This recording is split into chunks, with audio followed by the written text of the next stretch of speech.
I am writing this under an appreciable mental strain, since by tonight I shall be no more.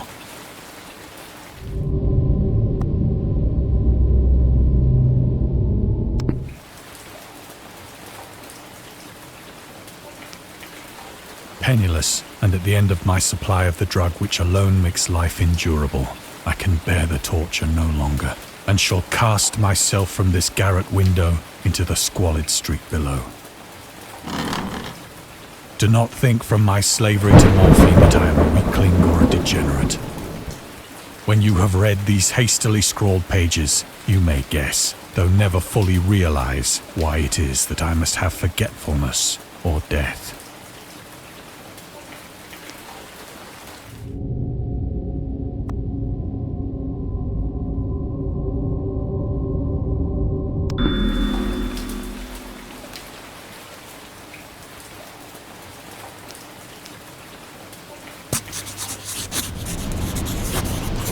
It was in one of the most open and least frequented parts of the broad Pacific that the packet of which I was supercargo fell a victim to the German sea raider.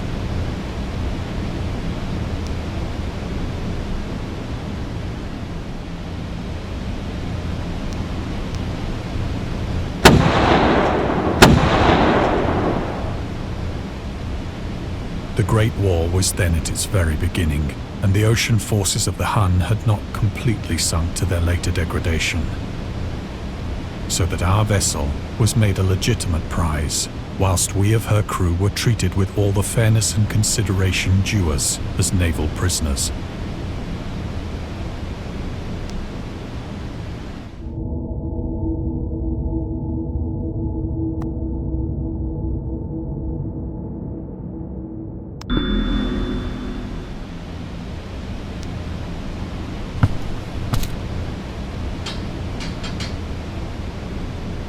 So liberal, indeed, was the discipline of our captors, that 5 days after we were taken, I managed to escape alone in a small boat with water and provisions for a good length of time.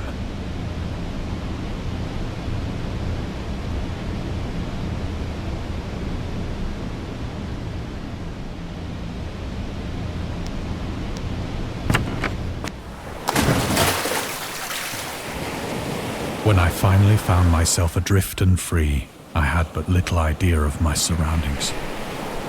Never a competent navigator, I could only guess vaguely by the sun and stars that I was somewhat south of the equator.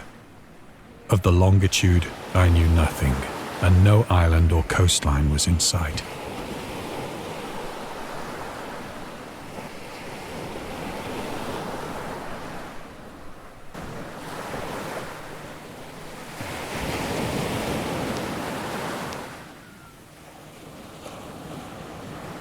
The weather kept fair, and for uncounted days I drifted aimlessly beneath the scorching sun, waiting either for some passing ship or to be cast on the shores of some habitable land.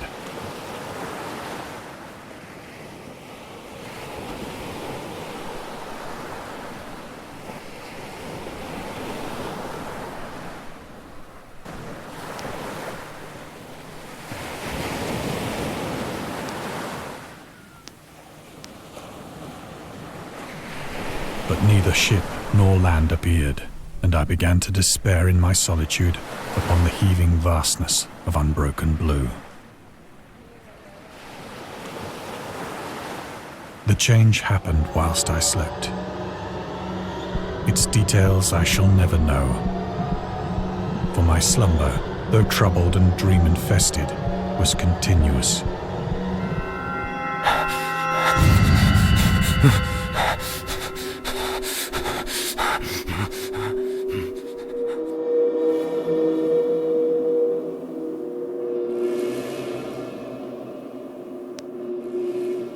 When at last I awoke, it was to discover myself half sucked into a slimy expanse of hellish black mire, which extended about me in monotonous undulations as far as I could see, and in which my boat lay grounded some distance away.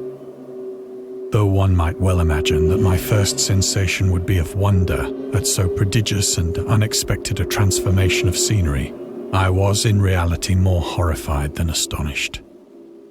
For there was in the air, and in the rotting soil, a sinister quality which chilled me to the very core. The region was putrid with the carcasses of decaying fish and of other, less describable things which I saw protruding from the nasty mud of the unending plain. Perhaps I should not hope to convey in mere words the unutterable hideousness that can dwell in absolute silence and barren immensity. There was nothing within hearing and nothing in sight save a vast reach of black slime. Yet the very completeness of the stillness and the homogeneity of the landscape oppressed me with a nauseating fear. The sun was blazing down from a sky which seemed to me almost black in its cloudless cruelty, as though reflecting the inky marsh beneath my feet.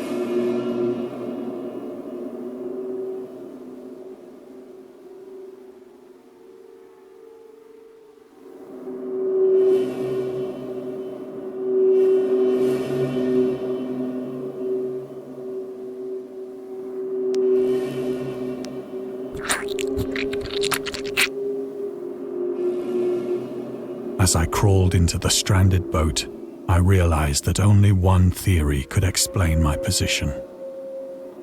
Through some unprecedented volcanic upheaval, a portion of the ocean floor must have been thrown to the surface, exposing regions for which innumerable millions of years had lain hidden under unfathomable watery depths.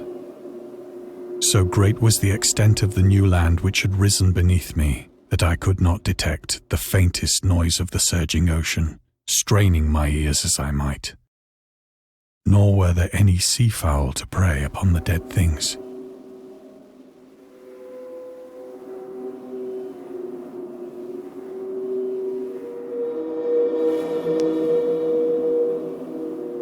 For several hours I sat thinking or brooding in the boat, which lay upon its side and afforded a slight shade as the sun moved across the heavens.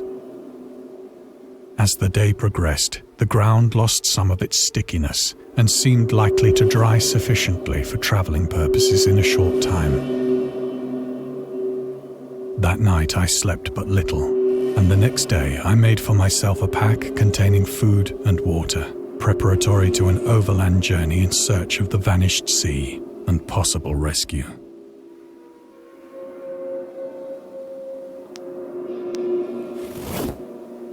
On the third morning, I found the soil dry enough to walk upon with ease. The odor of the fish was maddening, but I was too much concerned with graver things to mind so slight an evil, and set out boldly for an unknown goal.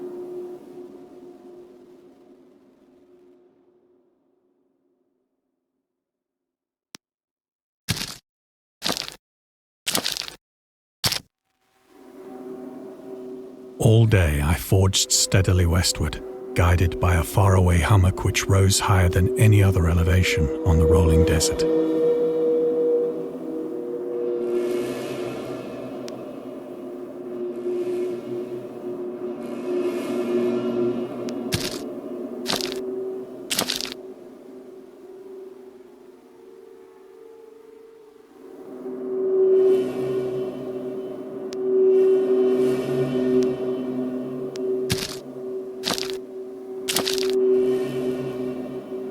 That night, I encamped, and on the following day still travelled toward the hummock, though that object seemed scarcely nearer than when I had first espied it.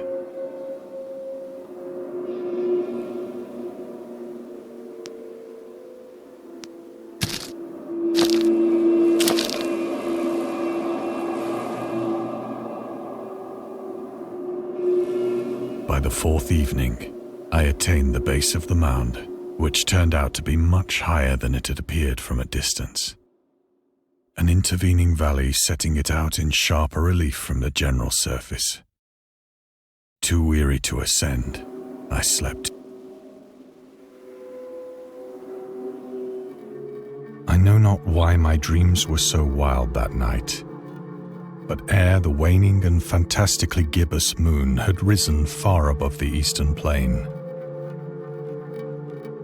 I was awake in a cold perspiration, determined to sleep no more. Such visions as I had experienced were too much for me to endure again. and in the glow of the moon I saw how unwise I had been to travel by day. Without the glare of the parching sun, my journey would have cost me less energy.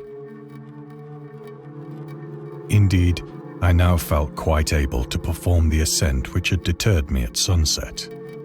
Picking up my pack, I started for the crest of the eminence.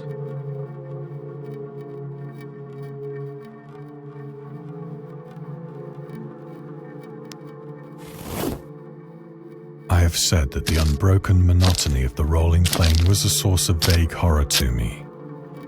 But I think my horror was greater when I gained the summit of the mound and looked down the other side into an immeasurable pit or canyon, whose black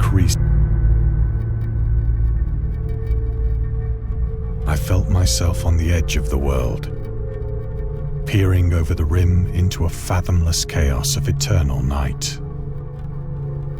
Through my terror ran curious reminiscences of Paradise Lost, and of Satan's hideous climb through the unfashioned realms of darkness. As the moon climbed higher in the sky, I began to see that the slopes of the valley were not quite so perpendicular.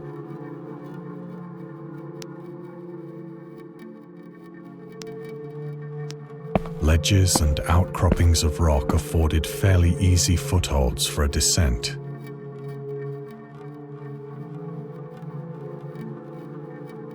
Whilst after a drop of only a few hundred feet, the declivity became very gradual.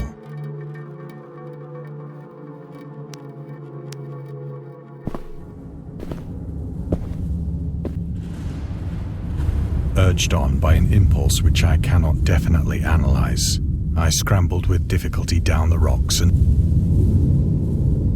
gazing into the Stygian deeps, where no light had yet penetrated.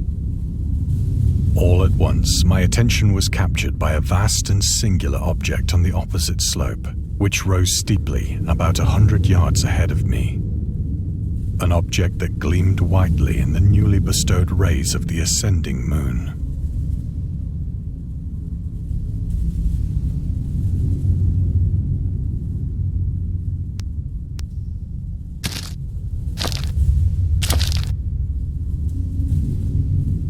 That it was merely a gigantic piece of stone, I soon assured myself. But I was conscious of a distinct impression that its contour and position. A closer scrutiny filled me with sensations I cannot express. For despite its enormous magnitude, and its position in an abyss which had yawned at the bottom of the sea since the world was young, I perceived beyond a doubt that the strange object was a well-shaped monolith, whose massive bulk had known the workmanship and perhaps the worship of living and thinking creatures. Dazed and frightened, yet not without a certain thrill of the scientist's or archaeologist's delight, I examined my surroundings more closely.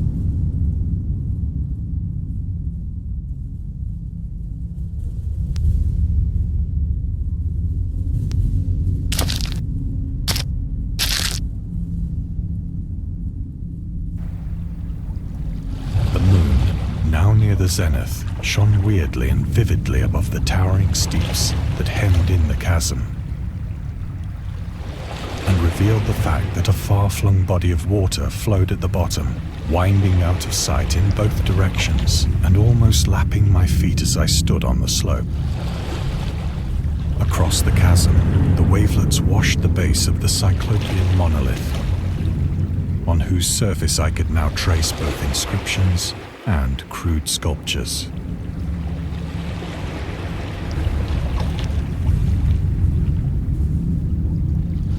The writing was in a system of hieroglyphics unknown to me and unlike anything I'd ever seen in books, consisting for the most part of conventionalized aquatic symbols such as fishes, eels, octopi, crustaceans, mollusks, whales, and the like. Several characters obviously represented marine things which are unknown to the modern world. but whose decomposing forms I had observed on the ocean-risen plain. It was the pictorial carving, however, that did most to hold me spellbound.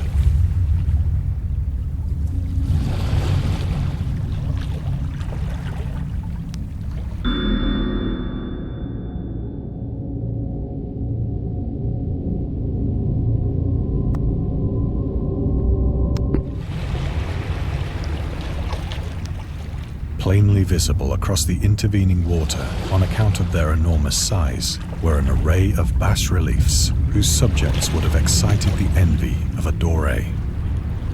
I think that these things were supposed to depict men, at least a certain sort of men, though the creatures were shown disporting like fishes in the waters of some marine grotto, or paying homage at some monolithic shrine which appeared to be under the waves as well. Of their faces and forms I dare not speak in detail, for the mere remembrance makes me grow faint. Grotesque beyond the imagination of a Poe or a Bulwer. They were damnably human in general outline, despite webbed hands and feet, shockingly wide and flabby lips, glassy, bulging eyes, and other features less pleasant to recall. Curiously enough, they seemed to have been chiseled badly out of proportion with their scenic background. For one of the creatures was shown in the act of killing a whale, represented as but little larger than himself. I remarked, as I say, their grotesqueness and strange size, but in a moment decided that they were merely the imaginary gods of some primitive fishing or seafaring tribe. Some tribe whose last descendant had perished eras before the first ancestor of the Piltdown or Neanderthal man was born.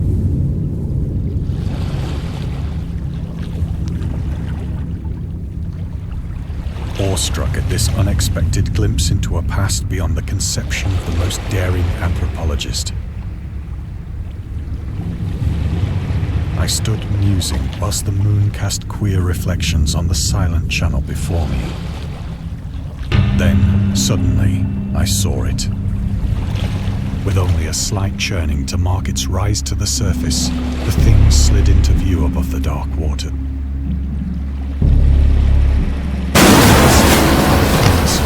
Loathsome, it darted like a stupendous monster of nightmares to the monolith, about which it flung its gigantic scale while it bowed its hideous head and gave vent to certain measured sounds.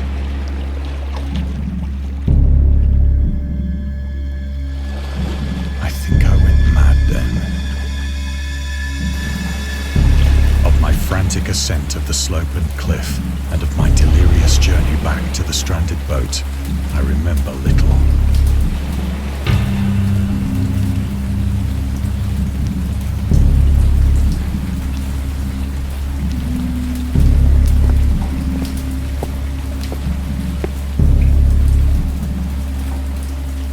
I sang a great deal and laughed oddly when I was unable to sing.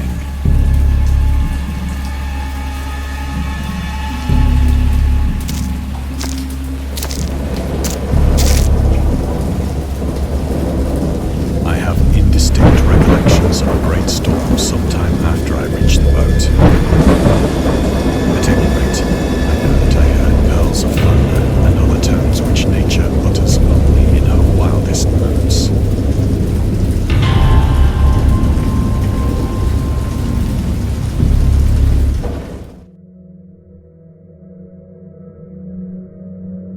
When I came out of the shadows, I was in a San Francisco hospital, brought thither by the captain of the American ship which had picked up my boat in mid-ocean. In my delirium, I had said much, but found that my words had been given scant attention.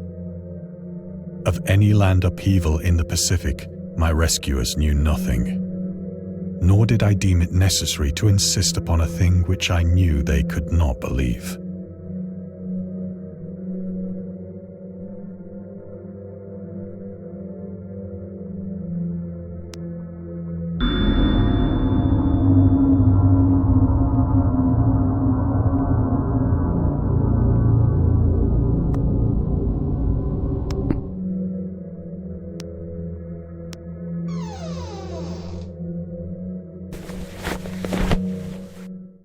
Once I sought out a celebrated ethnologist and amused him with peculiar questions regarding the ancient Philistine legend of Dagon, the fish god.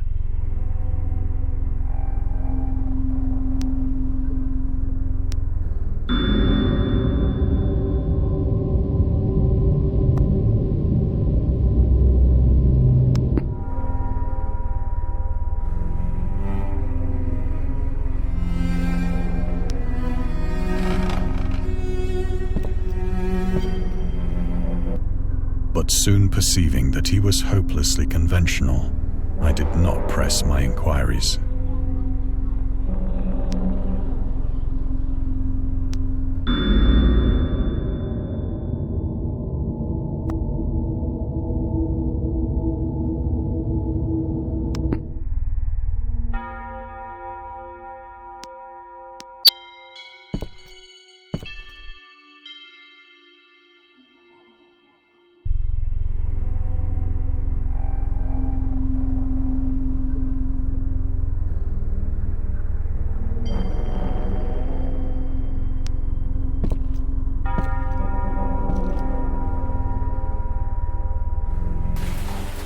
It is at night, especially when the moon is gibbous and waning, that I see the thing.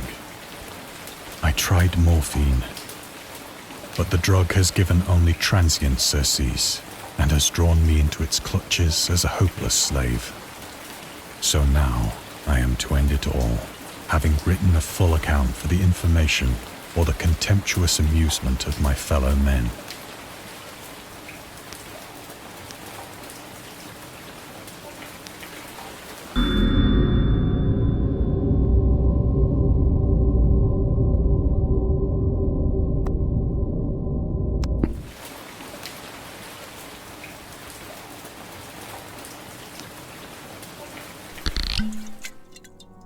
Often, I ask myself if it could not all have been a pure phantasm, a mere freak of fever as I lay sun-stricken and raving in the open boat after my escape from the German man-of-war. This I ask myself, but ever does there come before me a hideously vivid vision in reply. I cannot think of the deep sea without shuddering at the nameless things that may at this very moment be crawling and floundering on its slimy bed, worshipping their ancient stone idols and carving their own detestable likenesses on submarine obelisks of water-soaked granite. I dream of a day when they may rise above the billows to drag down into their reeking talons the remnants of puny, war-exhausted mankind. Of a day when the land shall sink and the dark ocean shall ascend amidst universal pandemonium.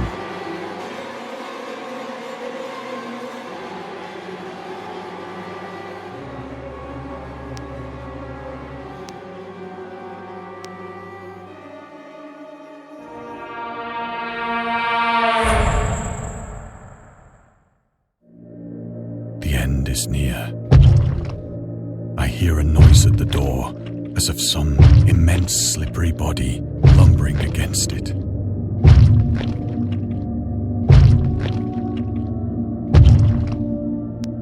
It shall not find me.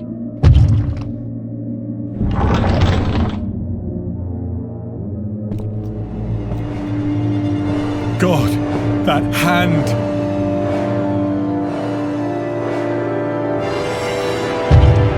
The window! The window!